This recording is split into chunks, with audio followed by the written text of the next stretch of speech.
जोरात आवाज. उत्सवतीन रंगांचा आभाळ यात सजला. उत्सवतीन रंगांचा आभाळ यात सजला. नमस्कार मोठ्या सर्वांचा ज्यांनी भारत केलं.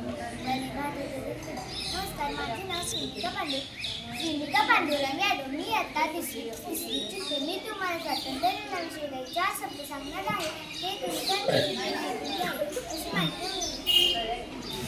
आज आपण सर्वजण भारताचा स्वातंत्र्य दिन साजरा करत आहोत. 15 ऑगस्ट 1947 रोजी आपला भारत इंग्रजांच्या ताब्यात दिवस आहे. हे स्वातंत्र्य मिळवण्यासाठी महात्मा गांधी, पंडित नेहरू, भगतसिंग अशा अनेकांनी आपल्या जीवनाची पर्वा न करता लढा दिला. आपल्याला आज जे स्वातंत्र्य मिळाले आहे ते त्यांच्या बलिदानामुळे. आपण या दिवशी तिरंगा फडकवतो, राष्ट्रगीत करतो आणि देशभक्तीची गाणी गातो. चला आपणही त्यांच्या बलिदानाची आठवण ठेवून चांगले नागरिक बनू.